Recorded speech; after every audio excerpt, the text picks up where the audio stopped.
आदर्श परिवार एवं आधुनिक नालंदा निःशुल्क कोचिंग क्लासेज में आप सभी का स्वागत है। दोस्तों, हमारी इस सीरीज़ को आगे बढ़ाते हैं और प्रीलिम्स से पहले हमारा ये सिलेबस कंप्लीट हो जाए, इसीलिए हम लोग कोशिश कर रहे हैं कि जल्दी से जल्दी सिलेबस कवर करवाया जाए। तो ये हमारा लास्ट या सेकंड लास्ट वीडियो हो सकता है मध्य प्रदेश प्रारंभिक परीक्षा के सिलेबस को ध्यान में रखते हुए इतिहास आधारित। और उसके बाद जब हम नया सीरीज़ शुरू करेंगे तो उसमें हम देखेंगे कि डिटेल में काफ़ी कुछ क्या मध्य प्रदेश से संबंधित है, कहाँ से कैसे प्रश्न पुटअप हो सकते हैं। मेंस की दृष्टि से वो तो हम लोग देखेंगे।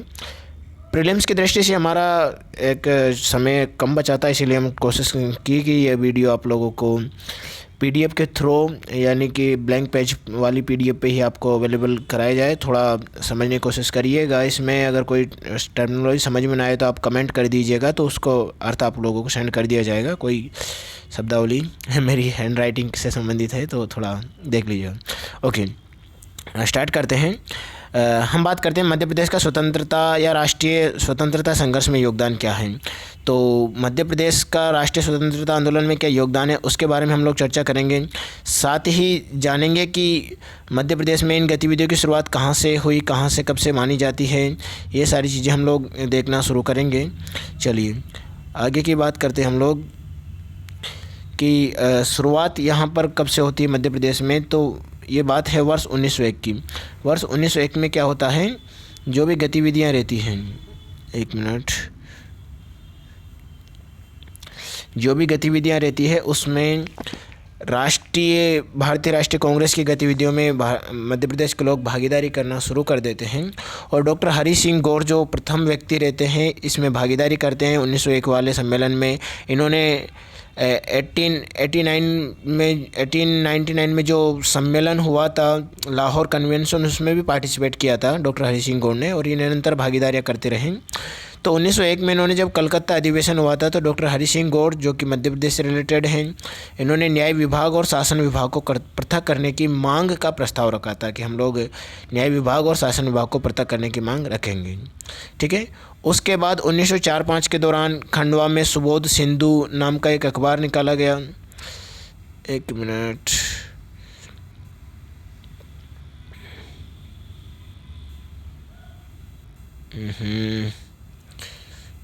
क्या हो रहा है। ओके, खंडवा में सुबोध सिंधु नामक अखबार निकाला गया और जबलपुर से जबलपुर टाइम्स नामक समाचार पत्र ये भी निकाले गए। लगभग 4-5 या कई जगह पे आपको 6-7 भी मिलेगा, तो लगभग एग्जैक्ट डेट नहीं है, लेकिन लगभग इतना इस समय पे ये हमें याद रखना है कि कहाँ से निकाले गए थे। जबलपुर से जबलपुर टाइम्स निकाला गया था, सुबोध सिंधु खंडवा से निकाला गया था। डेट इंपॉर्टेंट नहीं है, हमें जगह देखना है। ओके। पंडित माखनलाल चतुर्वेदी ने भी होशंगाबाद से कर्मवीर, इनकी बहुत फेमस पत्रिका रही है प्रभा और कर्मवीर, तो कर्मवीर का प्रकाशन इन्होंने करना शुरू कर दिया था। इसके अलावा कांग्रेस के अधिवेशनों में मध्य प्रदेश से बाबूराव किनखेड़े, चिटनीस, अब्दुल अजीज ऐसे राजनेताओं ने पार्टिसिपेट करना शुरू कर दिया था। अब बात करते हैं 1906 में जबलपुर के भारतीय राष्ट्रीय कांग्रेस का अधिवेशन होता है जबलपुर मध्य प्रदेश में, और यहीं से राष्ट्रीय आंदोलन में भागीदारी करने या मध्य प्रदेश का इन्वॉल्वमेंट होना शुरू हो जाता है। ये यहाँ पर एक बात ध्यान दीजिएगा, ये मध्य प्रदेश हमारा वैसा मध्य प्रदेश नहीं था जो अभी वर्तमान में है। पहले ये कहीं सेंट्रल प्रोविंस बरार था, तो कहीं ये विदर्भ था, कहीं ये अन्य क्षेत्र था। इन क्षेत्रों के नाम से इसको जाना जाता था। ठीक है। तो भारतीय राष्ट्रीय कांग्रेस का जो अधिवेशन हुआ उसमें मध्य प्रदेश से डॉक्टर हरि सिंह गौर, पंडित रविशंकर शुक्ल, डॉक्टर राघवेंद्र, इन्होंने पार्टिसिपेट किया, इन्होंने भागीदारी करी। 1907 में जबलपुर में ही क्रांतिकारी दल का गठन किया जाता है। उसके बाद इन गतिविधियों को निरंतर धार दी जाती है। इसके बाद जबलपुर में होम रूल लीग की स्थापना की जाती है 1917 के दौरान। 1915 नहीं, 1917 के दौरान ये जबलपुर में होम रूल लीग की स्थापना की जाती है। ठीक है। नेक्स्ट हम लोग बात करते हैं 1916 की। 1916 में सिवनी सत्याग्रह की शुरुआत की जाती है। ये भी इसकी एक महत्वपूर्ण कड़ी साबित होता है। उसके बाद आता है 1919। 1919 में खंडवा में क्या होता है, मध्य प्रांतीय राजनीतिक परिषद की बैठक होती है। इसकी अध्यक्षता दादा साहब खारपड़े के द्वारा इसकी अध्यक्षता की जाती है। इस बैठक में क्या प्रस्ताव लाया जाता है कि जो काला कानून है जिसको हम लोग रोलेक्ट एक्ट के नाम से जानते हैं, इस रोलेक्ट एक्ट का सभी लोग मिलकर विरोध करेंगे। इसका विरोध करने के बाद दादा खारपड़े साहब के द्वारा की जाती है, और भी कई लोग इसमें पार्टिसिपेट करते हैं। फिर उसके बाद निरंतर गतिविधियां संचालित होती है। 1920 में असहयोग आंदोलन की शुरुआत हो जाती है गांधी जी के द्वारा। और मध्य प्रदेश से इस आंदोलन के दौरान एक व्यक्ति रहते हैं प्रभाकर ढूंढीराज जाटव और दूसरे रहते हैं अब्दुल जब्बार खान। इन दोनों ने मिलकर खिलाफत आंदोलन की शुरुआत मध्य प्रदेश से करना शुरू कर दिया। जबलपुर वाले क्षेत्र आदि से इन्होंने करना इसको शुरू कर दिया। और इसके अलावा जबलपुर का जो टाउन हॉल है उसमें विक्टोरिया जो टाउन हॉल रहता है उसमें दमोह के प्रेमचंद उस्ताद इनके द्वारा भी झंडा फहराया जाता है और झंडा से आंदोलन शुरू करना ये कर देते हैं। उसके बाद हम लोग बात करते हैं कांग्रेस के नागपुर अधिवेशन में। जब इस बात का पता चलता है, कांग्रेस का नागपुर अधिवेशन जब होता है नागपुर अधिवेशन, उसके बाद देश में असहयोग आंदोलन की एक प्रकार से शुरुआत हो ही जाती है नागपुर अधिवेशन के बाद में, और निरंतर फिर इसको आगे बढ़ाया जाता है। तो मध्य प्रदेश में भी कई सारी गतिविधियाँ होना शुरू कर देती हैं। इसके अलावा और बात करें कि जब गांधी जी ने सांप्रदायिक सद्भाव के लिए देश का भ्रमण किया था तो उस दौरान वो छिंदवाड़ा भी आए थे। ओके। और 5 मार्च 1921 को गांधी जी जबलपुर पहुंचते हैं और कस्तूरबा गांधी भी साथ में रहती है, साथ में अली बंधु भी यहाँ पर साथ में रहते हैं। अली बंधु वही थे, मोहम्मद अली और शौकत अली, दोनों को अली बंधु या अली ब्रदर्स कहा जाता है। ठीक है। अब बात करते हैं कि गांधी जी ने यहाँ पर क्या किया। 5 मार्च 1921 को आके जो जबलपुर का गोल मैदान है, गोल बाज़ार का मैदान, वहाँ पर गांधी जी का भाषण होता है। लेकिन वहाँ पर उस समय पे थोड़ा क्या होता है कि वो माइक वगैरह नहीं थे, माइक सेटअप नहीं थे, हज़ारों लोग भीड़ सुनने आई थी, तो उतना कोऑर्डिनेशन नहीं बन पाया समन्वय लोगों के साथ। लेकिन इसका प्रभाव बड़े स्तर पर रहा, प्रभाव इन्होंने काफ़ी स्तर पर छोड़ा। उसके बाद गांधी जी ने यहाँ पर मांग करी कि हमें तिलक स्वराज फंड के लिए पैसे चाहिए, तो महिलाओं ने इनकी एक प्रकार से झोली भर दी। मतलब अपने आभूषण निकाल के इस आंदोलन में महिलाओं ने दान दिए। इसके अलावा यहाँ पर एक राजा गोकुलदास का परिवार भी था, उन्होंने लगभग 10,000 से ज़्यादा रुपये इसमें दिए थे। उस समय पे आप देख सकते हो 10,000 बहुत बड़े होते थे, 10 लाख से भी ज़्यादा बड़े होते थे। ठीक है। तो यहाँ पर गोकुलदास परिवार ने इनकी मदद करी और साथ में महिलाओं ने भी मदद करी, जबलपुर की ने भी। जबलपुर में असहयोग आंदोलन, खिलाफत आंदोलन चल पड़ा। महाकौशल के एक व्यक्ति थे केसरी पीठ गोविंद दास। ये केसरी पीठ गोविंद दास जो थे, इन्होंने इस आंदोलन को जबलपुर वाले क्षेत्र से आगे बढ़ाया और मजबूत किया इसको। ठीक है। उसके बाद में बात करें कि इन्होंने कैसे इसकी शुरुआत करी, तो इनके गुरु थे पंडित विष्णु दत्त शुक्ल। किनके गुरु थे? जो केसरी पीठ गोविंद दास इनके गुरु थे। और ये वहाँ पर गए, अपने गुरु की समाधि पर जाते हैं, समाधि पर जाकर ये कसम लेते हैं कि हम कसम खाते हैं और असहयोग आंदोलन को आगे बढ़ाएंगे, ऐसी कसम वगैरह लेते हैं और वहीं से इस आंदोलन की शुरुआत करते हैं। अब असहयोग आंदोलन जब चल पड़ता है पूरे देश भर में, तो मध्य प्रदेश पर भी उस पर असर देखने को मिलता है। क्या हुआ कि जो अखबार वगैरह मध्य प्रदेश से निकाले जाते थे, चाहे वो कर्मवीर हो, लोकमत हो, कौशल हो, स्वतंत्र हिंदुस्तान हो, युगांतर हो, इन सारी पत्र पत्रिकाओं के प्रकाशन रोक दिया गया, इन पर बैन लगा दिया गया। ठीक है। इस आंदोलन में भोपाल से भी पार्टिसिपेट करने के लिए वाई अम्मान आते हैं। भोपाल एक रियासत थी उस समय पे भोपाल के नवाब तो साथ नहीं थे, लेकिन रियासत के कुछ लोग उसमें साथ थे। ठीक है। अब बात करें कि इस 1919 में जब ये प्रस्ताव लाया जाता है तो इसमें क्या वो होती है, जलियांवाला बाग हत्याकांड होता है 1919 के दौरान। तो उसकी निंदा करने के लिए खंडवा में एक प्रांतीय स्तर की बैठक आयोजित की जाती है और इसका खंडवा में भागीदारी करते हैं, जिसमें डॉक्टर राघवेंद्र, पंडित रविशंकर शुक्ल, ये सारे भागीदारी इसमें करते हैं। और जलियांवाला बाग हत्याकांड की निंदा की जाती है लोगों के द्वारा कि ये घृणित कार्य हैं, ऐसा नहीं होना चाहिए। ये खंडवा में ये बैठक बुलाई जाती है, प्रांतीय बैठक। ठीक है। 1920 में यह आंदोलन रीवा की तरफ चल पड़ा और रीवा में खादी पहनना लोगों के द्वारा शुरू कर दिया गया। रीवा रियासत में भी आगे बढ़ा, मजबूत होकर आगे बढ़ा। ठीक है। अब क्या होता है, धीरे धीरे आगे बढ़ाया जाता है। कांग्रेस के नागपुर जब अधिवेशन होता है, उसके बाद बघेलखंड में भी कांग्रेस कमेटी की स्थापना की जाती है, कार्यालय इसका रीवा बनाया जाता है और इसके अध्यक्ष वगैरह, उपाध्यक्ष वगैरह भी बनाए जाते हैं रीवा रियासत में। तो इसके प्रथम अध्यक्ष आपसे पूछे जा सकते हैं कि जो बघेलखंड कांग्रेस कमेटी थी, इसके प्रथम अध्यक्ष कौन थे? ये थे लाला यादवेंद्र सिंह। इसके मंत्री कौन थे? तो मंत्री थे कप्तान अवधेश प्रताप सिंह। इसके कोषाध्यक्ष कौन थे? कोषाध्यक्ष थे राजभुवन सिंह और अन्य सदस्य पंडित शंभुनाथ शुक्ल थे, जो बाद में कि मध्य प्रदेश के एक क्षेत्र के मुख्यमंत्री भी बनते हैं। ठीक है, 60 सदस्यीय विधान जो परिषद उस समय की रहती है, उस समय के उसके अध्यक्ष बनते हैं। महाराज गुलाब सिंह इस समय पे बघेलखंड वाले क्षेत्र से, ये भी क्या करते हैं, समाज सुधार के लिए बहुत सारे गरीबों के लिए अनाथालय बनाते हैं, महिलाओं के लिए आश्रम बनाते हैं, अछूतों के लिए विद्यालय बनाते हैं। ये सारे काम महाराजा गुलाब सिंह के द्वारा भी किए जाते हैं और बड़े स्तर पर भागीदारी इनके द्वारा की जाती है। अब बात करते हैं धीरे धीरे कुछ महत्वपूर्ण बिंदुओं की। इस समय पे कौन कौन से महत्वपूर्ण बिंदु इस समय पे हमारे अध्ययन की दृष्टि से इम्पोर्टेंट है। तो सबसे पहला बात करते हैं जबलपुर का झंडा सत्याग्रह। जबलपुर का झंडा सत्याग्रह, इसकी शुरुआत होती है 8 मार्च 1923 से। असहयोग आंदोलन की तैयारी हेतु जो अजमल खान थे वो जब पहुंचते हैं, असहयोग आंदोलन कितना चल रहा है जबलपुर में, उसके स्वागत के लिए लोगों ने क्या किया कि जबलपुर का जो नगर पालिका भवन था, वहाँ का जो नगर पालिका भवन था, म्यूनसिपल जो हाउस था, उस पर उन्होंने तिरंगा झंडा फहरा दिया। अब वहाँ के डिप्टी कमिश्नर को ये बात पसंद नहीं आई, उन्होंने झंडे को उतरवाया और पैरों तले कुचलवा दिया। अब ये बात भारतीय लोगों को बर्दाश्त नहीं हुई। किन किन को बर्दाश्त नहीं हुई? नाथूराम मोदी, बद्री प्रसाद दुबे और देवी प्रसाद शुक्ला, पंडित सुंदरलाल, सुभद्रा कुमारी चौहान, लक्ष्मण सिंह चौहान जो इनके पति थे, और नरहरि अग्रवाल। इन सभी लोगों ने क्या किया, फिर से योजना बनाई कि हम लोग फिर से झंडा फहराएंगे। और ये जबलपुर का झंडा सत्याग्रह के नाम से फेमस हो गया कि झंडा फहराने के लिए बार बार इनके द्वारा प्रयास किए गए। और इन्होंने 2 जत्थे बनाए। तो एक जत्था इनका जुलूस लेकर निकल रहा था, उस जत्थे को रोकने के लिए जैसे पुलिस पहुंची, दूसरा जत्था चला गया और दूसरे जत्थे ने जाकर पुनः फिर झंडा फहरा दिया टाउन हॉल पर।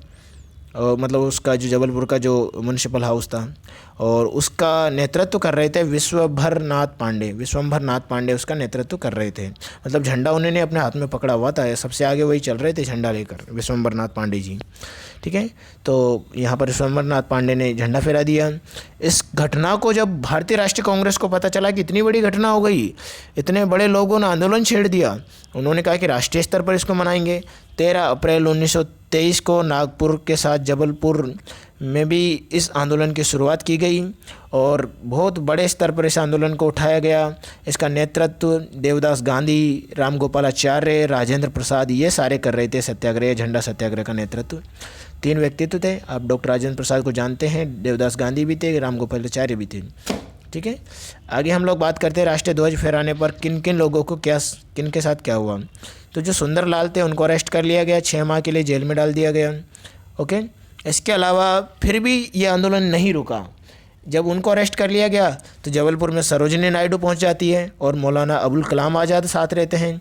दोनों ने मिलकर फिर झंडा फहराया और इसमें महत्वपूर्ण भूमिका निभाई कंछोड़ी लाल, काशी प्रसाद, बंसी लाल। इन्होंने फिर से टाउन हॉल वाले क्षेत्र पर झंडा फहरा दिया। अब क्या था भैया, अब तो अंग्रेज पस्त हो गए, बड़े परेशान हो गए। तो फिर उन्होंने अनुमति दे दी कि आप झंडा फहरा लो। ठीक है, उन्होंने अनुमति दे दी कि आप झंडा लेकर सभा कर सकते हो, जुलूस कर सकते हो, आप जुलूस निकालने की अनुमति उन्होंने दे दी। तो डेट रहती है 18 अगस्त 1923। इस दिन को अनुमति मिलने पर फिर झंडा फहराया जाता है। झंडा मतलब ध्वज लेकर निकाला जाता है। इसमें माखनलाल चतुर्वेदी, सरदार वल्लभ भाई पटेल, डॉक्टर राजेंद्र प्रसाद फिर पार्टिसिपेट करते हैं और झंडा सत्याग्रह बहुत बड़े स्तर पर उभर कर राष्ट्रीय चेतना को एक प्रकार से ईंधन का काम देता है, ईंधन का कार्य करता है ये राष्ट्रीय चेतना को। तो ये घटना थी। उसके बाद हम लोग बात करते हैं स्वराज दल। अगली घटना है स्वराज दल। स्वराज दल क्या था, आपको पता होगा कि स्वराज दल की स्थापना कौन करता है। स्वराज दल की स्थापना करते हैं चित्तरंजन दास और मोतीलाल नेहरू।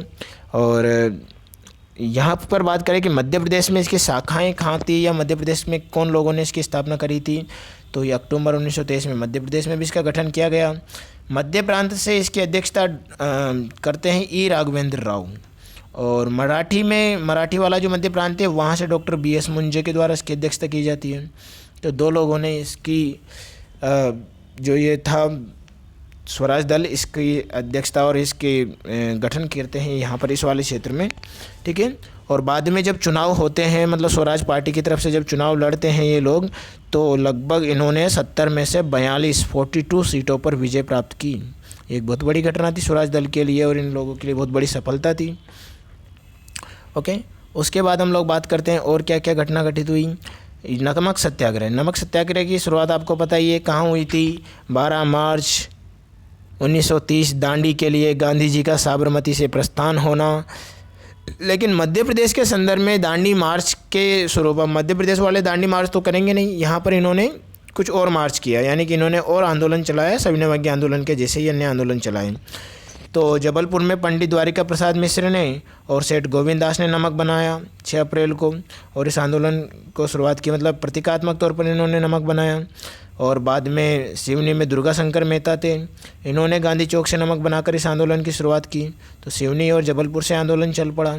उसके बाद स्वतंत्रता सेनानियों ने भी, कई सारे लोगों ने मध्य प्रदेश आए और उन्होंने नमक बनाए, जैसे कि डॉक्टर सुभाष चंद्र बोस, आचार्य विनोबा भावे, पंडित द्वारिका प्रसाद मिश्र, शरद चंद्र बोस, HV कामत, ये सारे लोग नमक बनाए और बाद में इनको पकड़ के जेल में डाल दिया गया।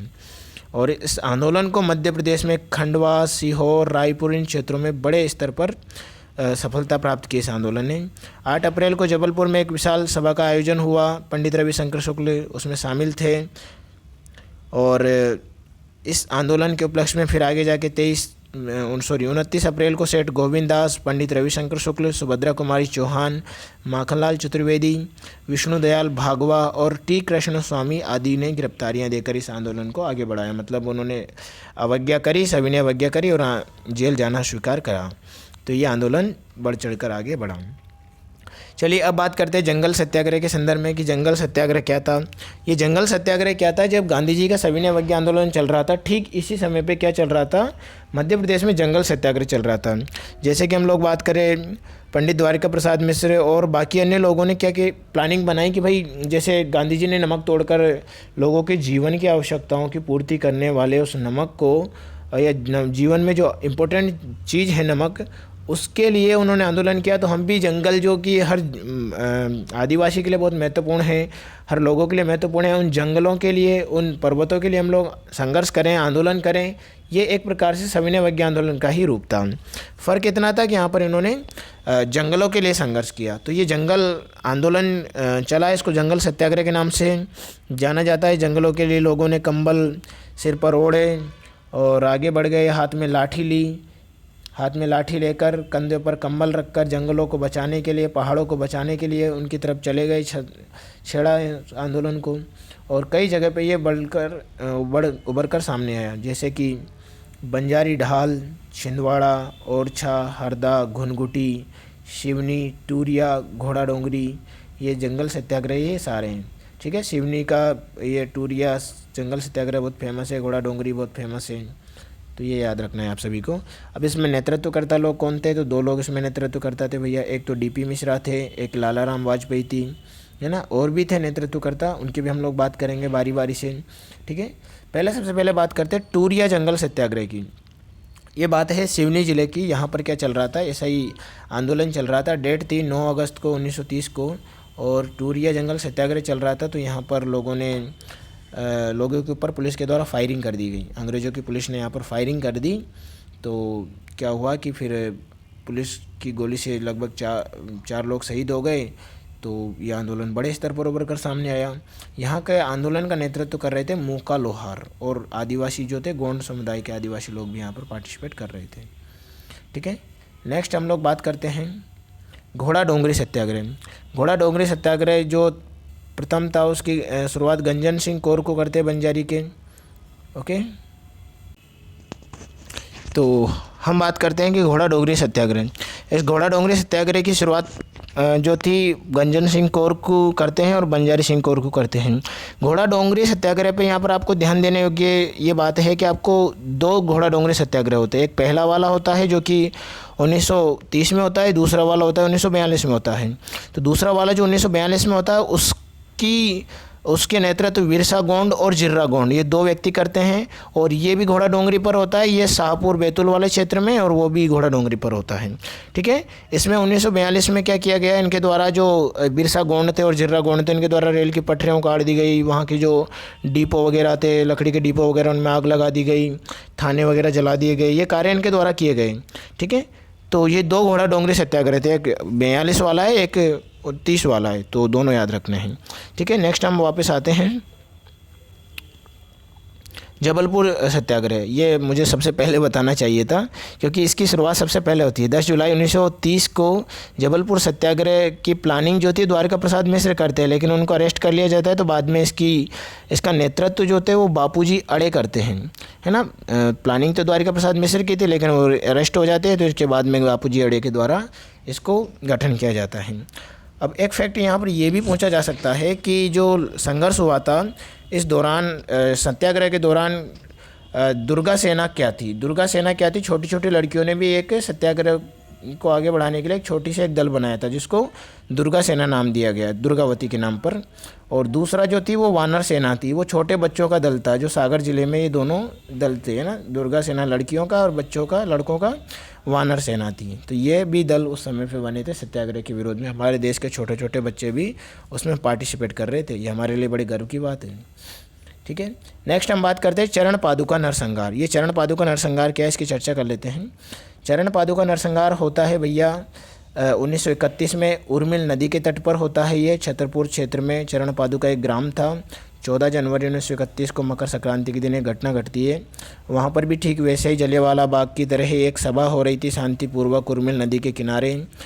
और वहाँ पर भी जनरल डायर का ही भाई था कोई, कर्नल फिशर, उसने गोली चलाने का आदेश दे दिया और 6 लोग इसमें शहीद हो गए, 26 लोग घायल हो गए और 21 लोग इसमें शहीद हो गए थे और 26 से ज़्यादा लोग इसमें घायल हो गए इस संघर्ष में। और इसको मध्य प्रदेश का जलियांवाला बाग हत्याकांड भी कहा जाता है।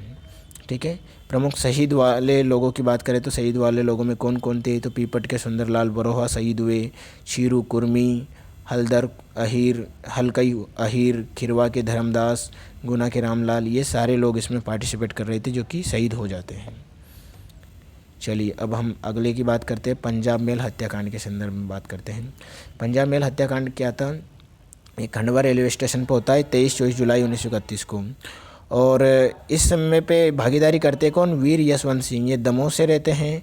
एक रहते हैं देवनारायण तिवारी और तीसरे रहते हैं दलपत राव। इन तीनों ने मिलकर कुछ लोगों के साथ में खंडवा रेलवे स्टेशन पर हमला कर दिया। और पुलिस वहाँ पर अधिकारी थे, एक तो थे साहन और एक थे हेक्सल, इनकी हत्या कर दी। दोनों पुलिस अधिकारियों की, या जो भी वहाँ पर स्टेशन के अधिकारी थे, उनकी हत्या कर दी।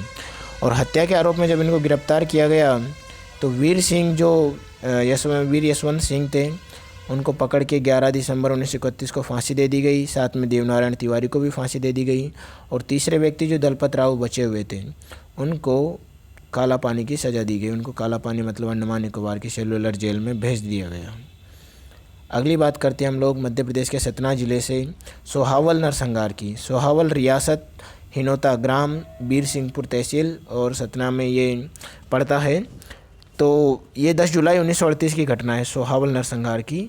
यहाँ पे क्या होता है कि सोहावल जो एक रियासत थी, वहाँ पर ब्रिटिश सरकार के विरोध में लोग क्या होते हैं कि इकट्ठा होना शुरू कर देते हैं। इसकी अध्यक्षता करने के लिए एक व्यक्ति रहते हैं, लाल बुद्ध प्रताप सिंह, नाम है लाल बुद्ध प्रताप सिंह। ये पगार खुर्द के निवासी रहते हैं।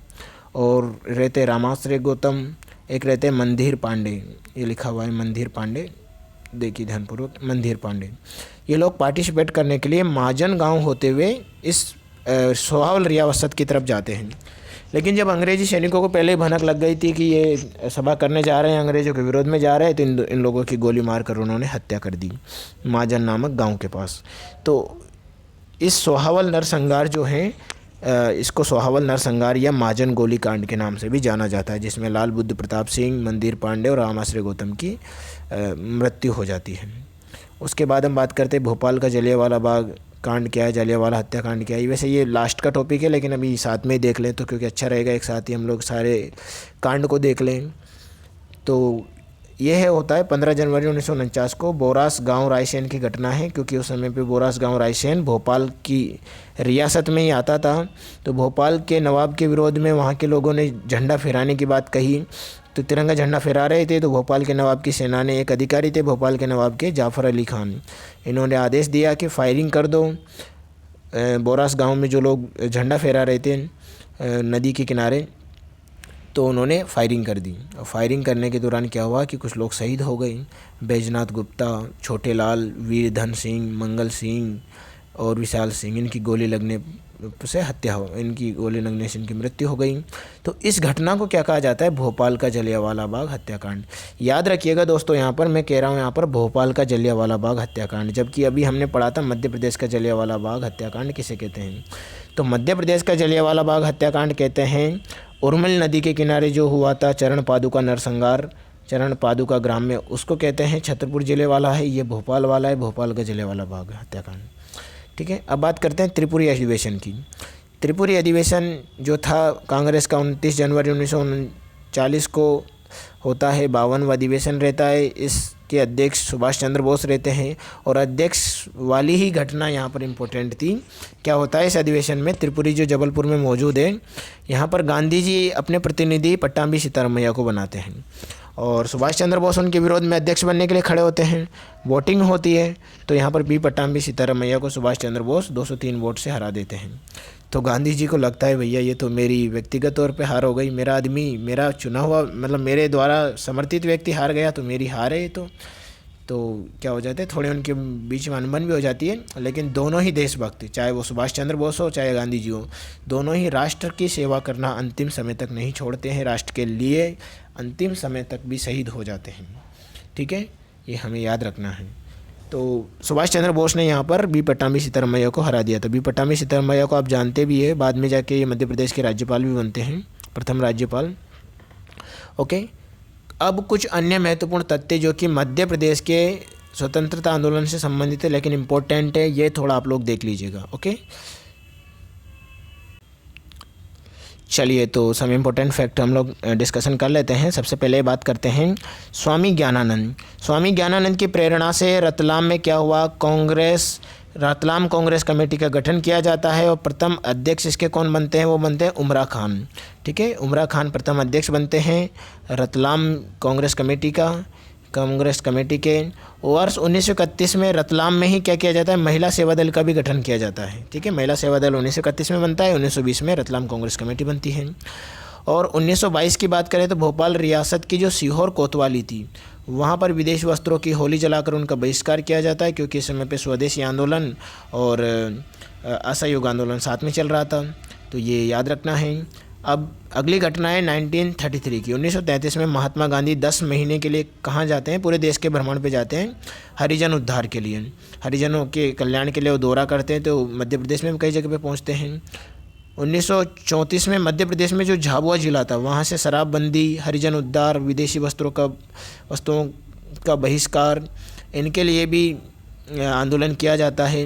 1934 में भोपाल में एक संगठन की स्थापना की जाती है जिसका नाम रहता है अंजुमन ए खुद्दाम ए वतन। अंजुमन खुद्दाम ए वतन, इसकी स्थापना की जाती है। ये समाज सेवा के उद्देश्य से इसकी स्थापना की जाती है और स्थापना करने वाले 2 व्यक्ति रहते हैं, मौलाना तरजी मशरिकी और दूसरे रहते हैं शकील अली खान। मौलाना तरजी मशरिकी खान और शकील अली खान दोनों के द्वारा इसकी स्थापना की जाती है। बाद में ये मजबूत रूप से उभर कर संगठन के रूप में सामने आता है। 1935 में प्रजा परिषद की स्थापना रतलाम में की जाती है। 1937 में भोपाल राज्य में हिंदू सभा का गठन किया जाता है, जिसमें मास्टर लाल सिंह इम्पोर्टेंट भूमिका निभाते हैं और इनके साथ और भी लोग रहते हैं भोपाल राज्य हिंदू सभा में, जैसे कि पंडित चतुर नारायण मिश्र रहते हैं, लक्ष्मी नारायण रहते हैं, डॉक्टर जमुना मुबरैया रहते हैं, पंडित उद्धवदास मेहता रहते हैं। इन सभी का योगदान बहुत महत्वपूर्ण रहता है। ठीक है, वर्ष 1938 में भोपाल राज्य प्रजामंडल की स्थापना की जाती है। अब हम बात करते हैं व्यक्तिगत सत्याग्रह की। व्यक्तिगत सत्याग्रह, इसकी शुरुआत कब होती है? व्यक्तिगत सत्याग्रह गांधी जी के द्वारा शुरू किया गया था और इस सत्याग्रह की शुरुआत तो 17 अक्टूबर 1940 को होती है। कहाँ पे? यह होती है पावनार आश्रम से, वर्धा से। वर्धा कहाँ पड़ता है? महाराष्ट्र वाले क्षेत्र में। पावनार, वर्धा में गांधी जी का आश्रम भी है। लेकिन इस सत्याग्रह के सबसे पहले सत्याग्रही आपसे पूछा जाए तो वो कौन थे? आचार्य विनोबा भावे प्रथम सत्याग्रही। और दूसरे सत्याग्रही कौन थे? तो पंडित जवाहरलाल नेहरू इसके दूसरे सत्याग्रही थे। ओके, चलिए अब बात करें कि मध्य प्रदेश से सत्याग्रह का क्या लेना देना रहा। तो इस सत्याग्रह की शुरुआत मध्य प्रदेश में जबलपुर से होती है और जब गिरफ्तारी दी जाती है व्यक्तिगत तौर पर, तो जबलपुर के पहले सत्याग्रही थे बाबू गोविंद दास। और महिला की अगर पूछी जाए तो श्रीमती प्रमिला थी। ये प्रथम महिला थी जिन्होंने इसमें गिरफ्तारी दी थी। ठीक है, क्योंकि ये व्यक्तिगत सत्याग्रह व्यक्तिगत गिरफ्तारियों पर ही आधारित था। तो व्यक्तिगत सत्याग्रह की शुरुआत यहाँ पर मध्य प्रदेश से बाबू गोविंदास और श्रीमती प्रमिला करते हैं। ओके, नेक्स्ट हम बात करें मध्य प्रदेश के संदर्भ में भारत छोड़ो आंदोलन। वैसे तो आप सभी को पता होगा कि भारत छोड़ो आंदोलन की शुरुआत 7 अगस्त को चर्चा होती है, 8 अगस्त को प्रस्ताव लाते हैं, 9 अगस्त से शुरू किया जाता है। गांधी जी सहित बहुत सारे लोगों को आगा खां पहले इसमें गिरफ्तार करके डाल दिया जाता है। सरदार पटेल, पंडित जवाहरलाल नेहरू, सरोजिनी नायडू, बहुत सारे दिग्गज नेताओं को पकड़ के जेल में डाल दिया जाता है। तो ये आंदोलन कमज़ोर पड़ जाता है, लेकिन स्थानीय नेता जब उभर कर सामने आते हैं इस आंदोलन को इतनी मजबूत गति देते हैं कि उन राष्ट्रीय नेताओं की अनुपस्थिति में भी क्या होता है, ये आंदोलन चल पड़ता है। और लगभग जब तक भारत आज़ाद नहीं होता कहीं ना कहीं इसके रूप, इसके अवशेष हमें देखने को मिलते ही रहते हैं निरंतर। भारत छोड़ो आंदोलन, क्विट इंडिया मूवमेंट, और इसी में गांधी जी के द्वारा नारा भी दिया जाता है। अंग्रेजों भारत छोड़ो का नारा तो रहता ही है, साथ में करो या मरो की बात भी गांधी जी के द्वारा कही जाती है। तो यह मध्य प्रदेश में ये कब से शुरू हुआ था? ये होता है विदिशा से।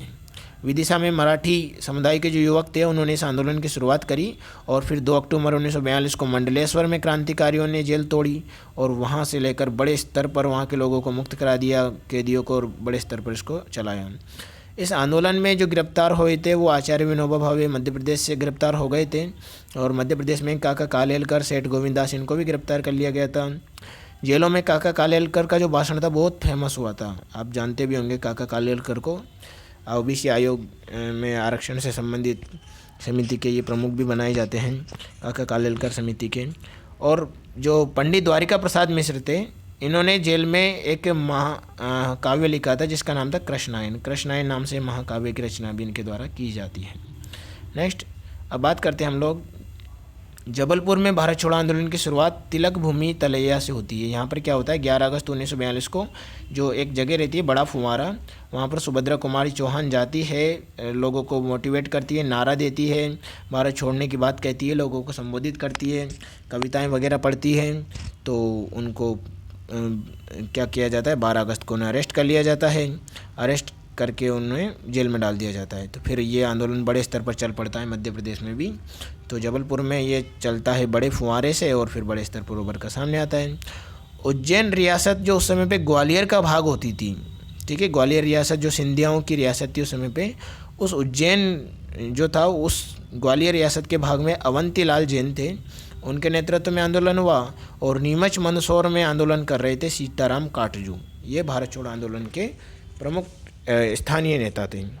ओके, नेक्स्ट हम लोग बात करते हैं 1955 में क्या होता है गोवा में। अब ये 1955 की बात आ गई जब भारत आज़ाद हो चुका है। तो गोवा भी आज़ाद नहीं हुआ था अंग्रेज़ों की पुर्तगालियों की कैद से। तो जब पुर्तगालियों के लिए संघर्ष किया जाता है, पुर्तगालियों को भगाने के लिए राम मनोहर लोहिया और बाकी अन्य दिग्गज नेताओं के द्वारा, तो अलग अलग जत्थे, अलग अलग दल जाते हैं वहाँ पर आंदोलन करने के लिए, वहाँ पर सत्याग्रह करने के लिए, रैली निकालने के लिए। तो मध्य प्रदेश से भी लगभग 180 लोग इसमें पार्टिसिपेट करते हैं, ठीक है, 180 लोग इसमें भागीदारी करते हैं। और जिनमें 2 व्यक्तियों के नाम मध्य प्रदेश में, एक आते हैं मंजन लाल चंसोरिया, और दूसरा नाम है, ये मंजन लाल चंसोरिया जबलपुर के थे, और दूसरा नाम है कयामुल हुसैन, ये होशंगाबाद से थे। इन दोनों ने भागीदारी करी।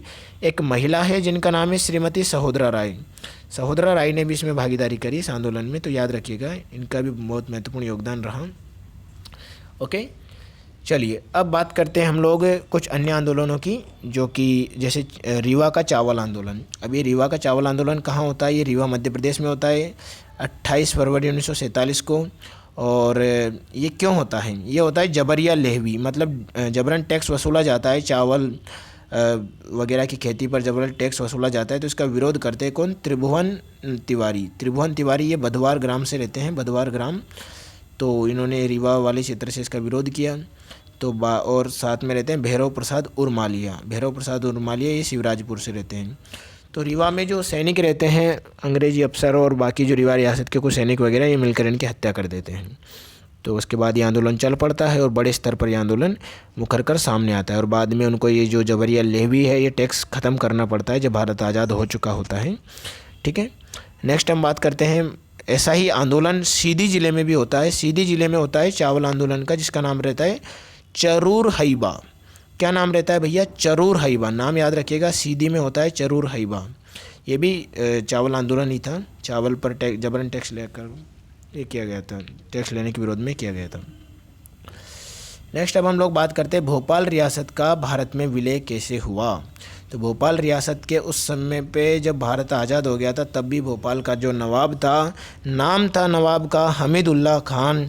हमीदुल्ला खान भोपाल को मध्य प्रदेश में भारत में शामिल ही नहीं करना चाहता था। वो कहता था कि मैं अपनी स्वतंत्र रियासत रखूँगा। लोगों ने विरोध किया, आंदोलन छिड़ उठा। 1948 में घटना बड़े स्तर पर उभर कर सामने आई, मांग उठी, नेतृत्व किया। नेतृत्वकर्ता कौन कौन थे? तो प्रोफेसर अक्षय कुमार और इसके अलावा भाई रतन कुमार, सूरजमल जैन जो थे, मथुरा प्रसाद थे, प्रेम श्रीवास्तव थे, और कौन थे? और भी थे, बालकृष्ण गुप्त थे। और महिलाओं भी पीछे नहीं थी इस आंदोलन में कि मध्य प्रदेश की ये भोपाल रियासत को शामिल किया जाए भारत संघ में। तो मोहिनी देवी, बसंती देवी, शांति देवी, इन्होंने भी आंदोलन किया। क्रांतिकारियों को खदेड़ दिया गया, कुछ लोगों को गिरफ्तार कर लिया गया भोपाल के नवाब और अंग्रेज़ों की सहायता से। भाई रतन कुमार के द्वारा एक नया अखबार निकाला गया जिसका नाम था नहीं रहा। ये अखबार का प्रकाशन भोपाल में किया गया और कार्यालय बनाया गया इसका जुमेराती, जो कि जुमेराती में एक जगह है रतन कुटी, वहाँ पर इसका कार्यालय बनाया गया। बाद में नवाब को पता चला तो उन्होंने इस कार्यालय को बंद करा दिया। तो क्या हुआ? क्रांतिकारी चले गए होशंगाबाद से इस आंदोलन को आग दी। और बाबूलाल वर्मा जो थे वहाँ पर क्रांतिकारियों की मदद कर रहे थे, उनके घर को ही उन्होंने एक प्रकार से कार्यालय बना लिया और वहीं से इस आंदोलन को आगे बढ़ाया। और बहुत ज़्यादा मांग उठी, जनता बड़े स्तर पर उभर कर सामने आई। तो सरदार पटेल ने देखा कि यार ये क्या हो रहा है। सरदार पटेल ने हमीदुल्ला खान से कहा कि या तो भाई आप प्यार से सरेंडर कर दो, नहीं तो फिर देख लो, हम अपने हिसाब से निपट लेंगे। तो हमीदुल्ला खान दबाव में आ गया क्योंकि जनता सरदार पटेल और बाकी भारत के पक्ष में थी। तो हमीदुल्ला खान को क्या करना पड़ा? सरेंडर करते हुए उनको हस्ताक्षर करना पड़ा। और 1 जून 1949 को भोपाल रियासत का मध्य प्रदेश में भोपाल रियासत का भारत संघ में विलय हो जाता है। तो ये भोपाल रियासत का विलय बहुत ज़्यादा समय बाद होता है, 1 जून 1949 को। ओके, ये याद रखना है। चलिए, अच्छी बात है, आप लोगों को टॉपिक अच्छा लगा होगा। राइटिंग मेरी थोड़ी ऐसी थी क्योंकि टॉपिक कंप्लीट करना है आप लोगों के लिए, बहुत इंपॉर्टेंट समय है प्रीलिम्स आधारित। चलिए, फिर भी अगर आपको कोई शब्दावली कोई चीज़ समझ में ना आए तो आप ग्रुप में मैसेज कर सकते हो, व्हाट्सएप ग्रुप में, टेलीग्राम नंबर पर पर्सनली मैसेज कर सकते हो। इसके अलावा आप कमेंट भी कर सकते हो। अगर कोई चीज़ समझ में नहीं आए तो उस फैक्ट को आपको मैसेज करके या रिप्लाई ज़रूर किया जाएगा। ओके, इससे पहले कि अगर आप लोगों ने वीडियो नहीं देखे तो आप डिस्क्रिप्शन बॉक्स में लिंक में देख लें और देखकर आप पहले के टॉपिक कंप्लीट कर सकते हैं जिन्होंने भी नहीं किए हैं, और कंप्लीट कर लें अपना सिलेबस। ठीक है, अब फिर मिलेंगे किसी नए टॉपिक के साथ में। तब तक के लिए धन्यवाद। All the best.